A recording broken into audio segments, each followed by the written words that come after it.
All right, when you hear the name Bruce Lee, your mind probably jumps straight to lightning fast punches, unmatched physical prowess, and all those iconic blockbuster action movies, right? But actually, his most enduring legacy isn't captured on film at all. It's the philosophical blueprint he left behind for personal mastery. Today, we're diving into this explainer to really unpack the deep philosophy behind his teachings. We're going to trace the journey of a true fighter, but not through the lens of violence. We're looking at it through the lens of continuous learning and mindset. Think about that for a second.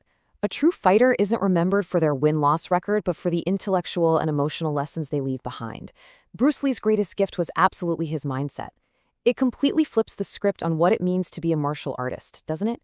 We aren't just tallying up a fighter's statistics here. We're talking about a philosophy that spreads like wildfire and continues to inspire people around the world long, long after the battles are over. So let's jump right into part one, the courage to begin. Because hey, every single fighter starts somewhere.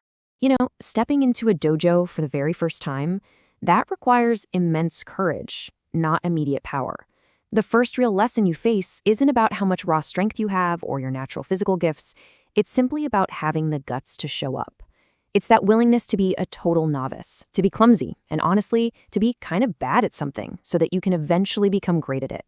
That initial scary step into the unknown, that is the absolute bedrock of the entire journey.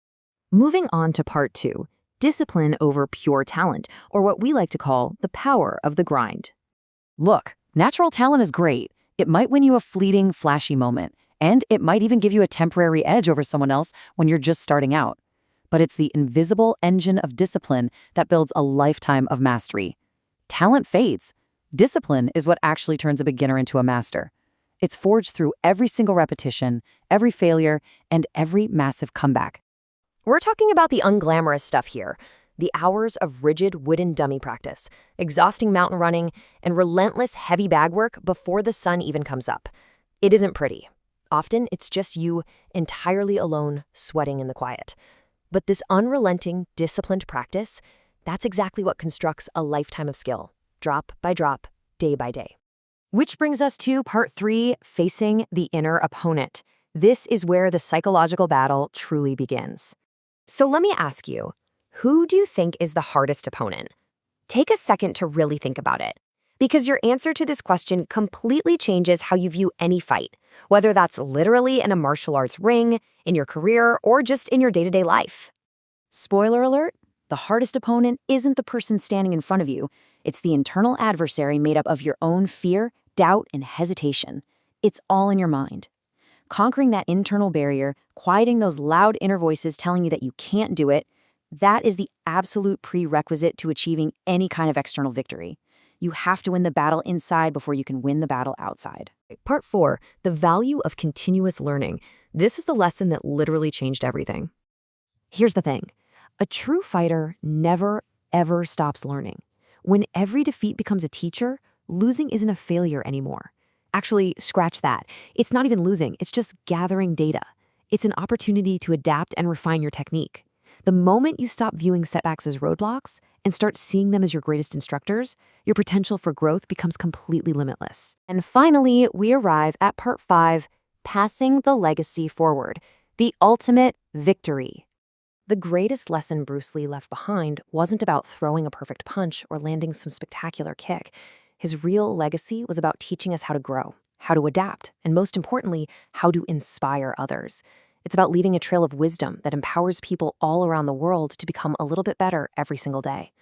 True mastery, at the end of the day, is meant to be shared.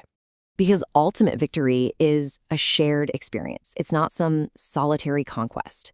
A true fighter's absolute greatest victory is becoming the best version of yourself, sure, but then turning around and helping others do exactly the same thing.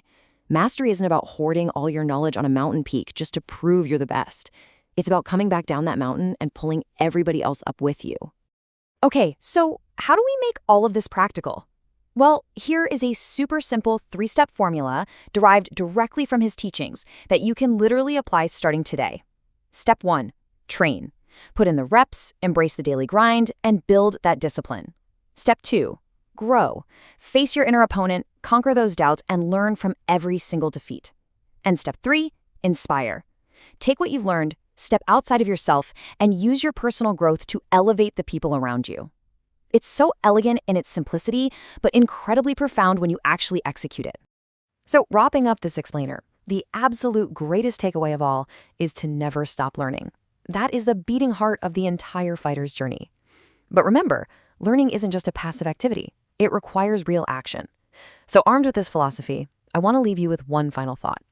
As you look at your own path, how are you going to train, grow, and inspire in your own life?